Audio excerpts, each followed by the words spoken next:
حیدرآباد کے علاقے ملک پیٹ میں سی پی ایم کے قائد چندو راٹھور پر نامعلوم افراد نے فائرنگ کرتے ہوئے ان کو ہلاک کر دیا۔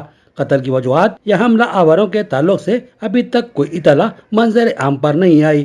مقتول کی اہلیہ نے ایک اور لیڈر پر قتل کروانے کے شک کا اظہار کیا۔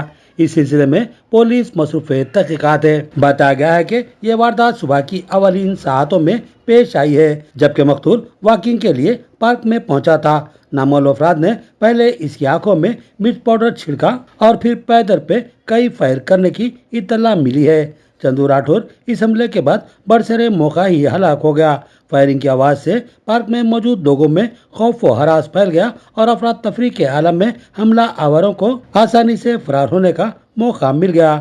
پولیس ٹیم نے موقع کا جائزہ لے کر پنچنامہ کیا اور نعش کو پوسٹ مارٹم کی غرض سے ہسپتال منتقل کر دیا اور سی سی ٹی وی فوٹیج اور دوسرے شواہد کی تلاش کے ساتھ ساتھ مختلف زاویوں سے تحقیقات کا آغاز کر دیا اور بتایا کہ جلدی حملہ آوروں کو گرفتار کر لیا جائے گا۔ بالکنڈہ مستقر پر واقع شمبھاوی ہارڈ ویئر شاپ میں کل رات محیب آتش زدگی کا واقعہ پیش آیا۔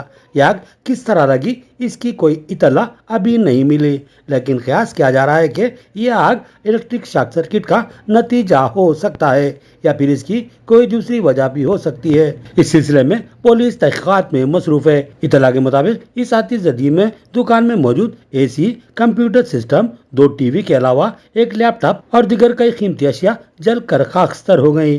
مقامی افراد نے اس آگ کو بجھانے کی جدوجہد کی، مگر اس سے پہلے کہ آگ کو بجھایا جا سکے بھاری نقصان ہو چکا تھا۔ دکاندار نے بتایا کہ اس کا 6 لاکھ سے زائد روپے کا قیمتی سامان جل کر خاکستر ہو چکا ہے۔ بالکنڈہ پولیس نے مقدمہ درج کر لیا اور تحقیقات میں مصروف ہے۔